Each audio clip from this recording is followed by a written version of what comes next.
Hello again, Cons here.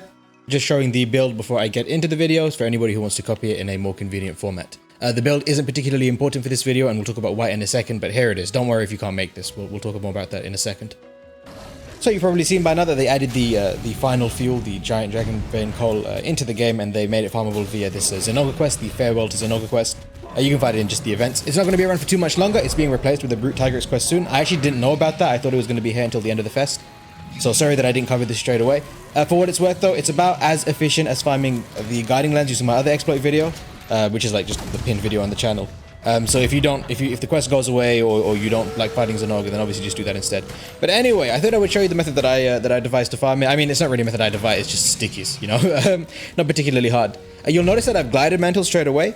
If you were paying attention to the build earlier, you would have seen that I have 2 Sleep Plus decos in my glider mantle. I put them all in the glider mantle, just because that means that I can glider mantle right at the start, get all of my sleep ammo out, and all of my wall bangs out, get the shinies associated with that, and then focus on sticking the monster to death afterwards. It's nice because it does part damage too, to be honest with you, and it does drop 3 shinies.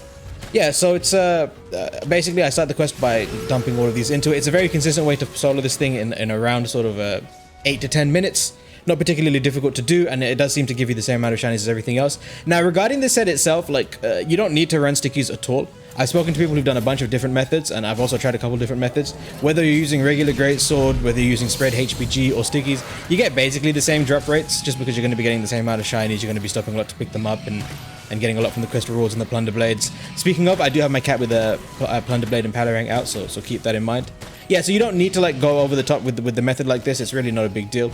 But this is how I'm doing it because it's a fairly consistent and brain dead way to farm this quest. And I'm quite suboptimal. I don't pick up all the shinies, and I still get something like in the region of 7,000 or 8,000 per run. It might be more efficient to like get a highly optimized spread HPG trap setup going on. But to be honest with you, I want to make something a little bit more accessible for just the average player. Yeah, so we're going to be sticking this thing to death. As I said, I've got all my sleep ammo out because I've got the glider mantle Sleep Plus decos on. So I'm going to get a few wallbangs out of the way. That will soften up pretty much all of Zinogre's parts. You can tenderize beforehand if you want to get bonus part damage on them to make the actual part breaks themselves easier. But I've noticed that with sticky, there's basically no trouble whatsoever actually getting this thing to getting these parts to all break, so you can run those instead.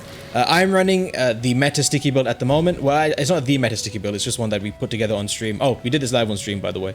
Twitch.tv/consaway. But yeah, we put this set together live on stream. You don't need to run half of these skills. Like, I have points of focus to make the mines come back quicker, which is really non-essential. It's just, you know, I have the deco, so I stacked as many skills as I could, but you really don't need like half of them. Feel free to just run whatever sticky build you've got live at the moment with whatever epxloit you're using. Yeah, nothing too crazy here. And as I said, any weapon basically works. The idea is to basically farm shinies in as many ways as possible. You can see we've loaded all of our sleep ammo to get wall bangs and such. You also get them from part breaks, and you get them from staggering Zinogre out of rage mode. Now, Zinogre, when he enters his heightened rage mode, if you do enough damage to him, and that threshold seems to be lower in this quest, or maybe I'm mistaken, but if you do enough damage to him to knock him out of his heightened rage mode, he'll immediately de-rage. And so it's fairly easy to then wallbang him straight afterwards. This Zinogre does seem to immediately enrage after every wallbang though, so keep that in mind. Another point worth considering, if you need Zenny, you get gold and silver eggs from using the capture node on this thing while it's on the ground. But it's not particularly important, and so I haven't really, I don't really bother with that, because the Zenny isn't a huge concern for me, but obviously if you want Zenny, then you should definitely give that a shot. Now that we've got all of our sleep ammo out of the way, it's just a case of like spamming stickies into this thing until it dies. We did a bunch of sticky calcs, like we were testing the damage cap and what sort of skills we should run to reach it efficiently. And so I'm going to be covering like a couple of different sticky builds in a later video, but because I wanted to get this out before the Zinogre quest disappeared, I thought I would cover it sort of immediately. So yeah, it's very standard. It's sticky. I mean, if you've played sticky before, then you'll know exactly what I'm doing now. Just combining more stickies whenever I get the opportunity to try and not run out, and then using my mines wherever possible to save on sticky ammo. Don't worry too much if you're not good at mine usage. It's not a huge deal. You will not be running out of mines anytime soon.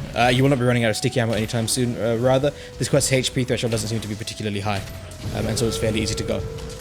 Now you can try to get the part breaks. They're not that essential if I'm going to be completely honest with you. They're nice for the knockdowns, and you do get like 1 part break per, but I keep getting like the low level tier coal reward, so I don't think it's particularly useful. You will notice that I have a point of stone thrower on the set. This sort of setup requires a lot of wall banging, and so I've personally found that a single point of stone thrower to make the stones go twice as far is really handy. And if you want to run even more than that because you really hate grabbing stones, then you can run all 5. points of it and then get that to max level, which will give you, I think, 3 wall bangs per, if I'm not mistaken. Yeah, so if you don't have Aqua Shot, then run the Yangaruga LBG or whatever the current non-Safi sticky LBG is. If you don't have the Fatalis set, don't worry about it. Just run the 3 Naga, 3 Zora set bonuses using Naga Essence on the Safi Aqua Shot.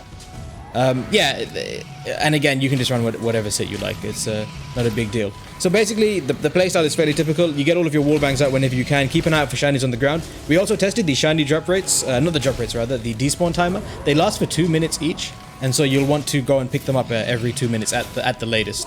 You'll notice that I leave quite a few on the ground. You can definitely improve your rewards. I also take some risky flint shots like this.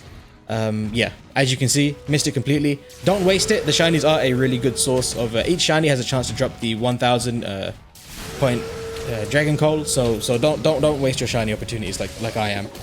Mostly I'm just trying to get this out as soon as possible. A more optimized run would give you more, but I'm happy with this for now, and it shows off the method fairly simply. Obviously, feel free to use traps and stuff if you want to expedite the actual quest process itself. I have noticed that I don't get that many rewards on the quest reward screen itself, and so, you know, doing a highly optimized farm where you don't pick up shinies might be worth it, but for me, I prefer trying to get as many shinies as I possibly can. So, as you can see, I've skipped to the end of the quest because there wasn't really anything more for me to say. Aside from just keep an eye out for the sticky build in the future. We're going to talk about this build at the end of the video, though. I do want to mention that carving Zinogre does indeed drop the coal, so make sure you do that. I'm not 100% sure about cap rewards, but I assume it's probably the same. Aside from that, keep in mind that Geologist doesn't work here. We tried it. We tested with 3 points of Geologist, and it made no difference whatsoever. You can check the VOD if you want that proof for that. But yeah, so we've gotten the... I guess we'll just take a look at the rewards now. A decent drop rate of each of them. You can see 3, 3, and roughly 15. These are worth 100, 1,000, and 500 points for the Dragonveil, the Giant, and the large ones, respectively. So not too bad at all. And then I guess we'll skip to the Crest Rewards screen. As you can see from the screen, and if you've done this quest yourself, you'll probably be aware, but we actually got really unlucky here. You can see I think I might have missed the back break too, but it's not a big deal. Yeah, you can see we only get one of the large drops, and even with the Palarang, we got a flipping silver egg, which is kind of worthless. But yeah, so you can see we get another. I believe the cat can get the red ones. I don't think I've seen it get the purple ones though. Just to clarify. I sold all my fuel beforehand, and as you can see, 8,200 fuel over the course of 9 minutes. We would have gotten more if we'd gotten a bit luckier with the reward screen. I have found that in my sort of attempt so far, I've gotten usually like another one of those purple ones in the reward screen.